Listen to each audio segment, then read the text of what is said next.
Today's the 25th of January, 2024. Welcome to another ATM News. We're going to talk about insult inoculation.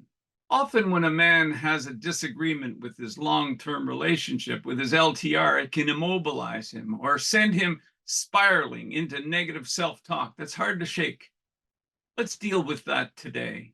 I'll take this from a new lesson in the Taming Shame course, TS Lesson 11B. where I relate how I taught a house full of misfits and addicts to quickly become more emotionally resilient. Keep in mind, the brain has two hemispheres. So one can focus on what's in front of you while the other keeps the big picture in mind. When a chicken pecks at the soil for a seed, one hemisphere is absorbed with getting the food in front of it. Yet the bird with its head at ground level is highly vulnerable to predation. That might come from a fox, for example, quickly running at the animal to attack, or a hawk swooping down from the skies, etc., etc., etc. Fish, reptiles, frogs, birds, and humans evolved two sides of the brain to manage near and far challenges, amongst many other behaviors and processes.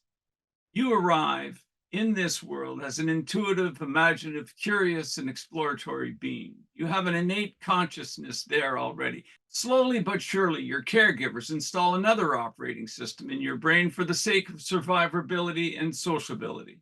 While we use both sides of the brain for most things, for 95% of us, the secondary consciousness is predominantly installed and found in the left hemisphere, and that's where language is mainly processed. It's full of the tiny judgments handed off to you over the many years. Look both ways before you cross the street is just one of them. And of course, it's pretty important.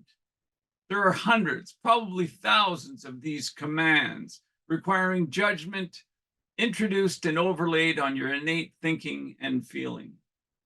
Add to this, caregivers leverage abandonment fear to enforce compliance. They may do this overtly or simply by implication. However it is done, you know if you don't pay attention, you're fucked. Either the consequences of your actions or inactions will get you, or those in charge of you will. The echoes of those emotions is the source of your rumination. It's what keeps you up at night.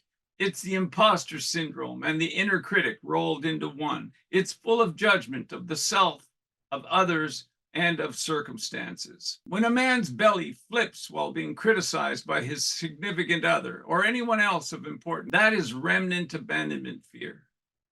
It is perceived threat to belonging. So now you know. The whole of the Taming Shame course addresses these lasting mental mechanisms. Sometimes we start with the memories and reframe our experiences so that we may be heard, understood, and grow past them. Another way is to tackle things from the outside in by creating a rule to follow when there is pressure on belonging. A mantra can help accomplish this. After all, remaining connected to the tribe is our greatest need, and the whole emotional system is governed by the need to belong. Connect and feelings rise, disconnect and feelings fall. It's how we're made. When I first worked as a counselor back in 1986, I ran 3-hour groups twice per day. I can't tell you how immersive it was. I was in school full-time during the week, and I worked from Friday evening straight through to Sunday evening, stopping for 7 hours each night to run around the corner and sleep at my sister's. Bless her heart, she kept a room there for me. I guess you could say I'm still in school of one kind or another, but at the time, it truly was a baptism by fire environment. I learned a lot. I think I did some good, too. The place was called Our House, and the residents were all recovering from various addictions. Most had it hard growing up and were deeply addicted. One of the things I taught was assertiveness training. This was long before I figured out the riddle of addiction that you find in the book Sipping Fear, Pissing Confidence. Assertiveness is still a critical life skill. In one of the groups, I got the residents to tell me what were the common criticisms they heard from others, i.e., family, friends, employers, etc., etc. And we made a list. Then I taught them a simple sentence they could use when they were criticized and feeling bad. No matter what anyone says or does, I'm still a worthwhile person. This was the mantra I wanted them to install in their minds for later. 15 residents would stand at one side of the room while I hurled whatever insult was on the list at them. I trained them to repeat the refrain all together out loud in response to each criticism. I'd start off small, something easy like, "You can't keep a job." And they'd repeat, "No matter what anyone says or does, I'm still a worthwhile person." Then I'd progress to statements about trust, about liking their addiction more than people, about being good for nothing junkies, the dregs of society, etc., and listen to their comeback. It was remarkable. It was really, truly remarkable what would happen. From meek and docile responses the first couple of times, soon bolstered by standing together against the tyranny of this common stereotyping of them as a whole, their unified answer became louder and louder, firmer and with more conviction. They couldn't wait to answer and shouted powerfully together. Before long, I'd look at their faces and see twinkles in their eyes, steely determination, jaws extended with body language that said, "Bring it on."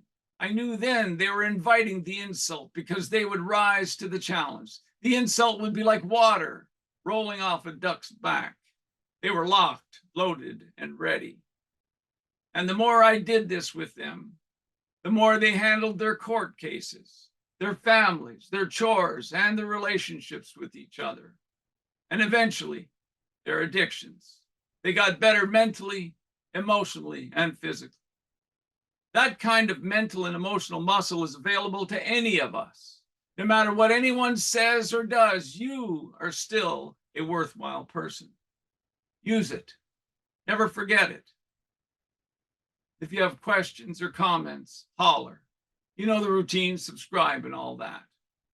Until next time, power and love to you all. Stay true and free. Thanks for watching and listening.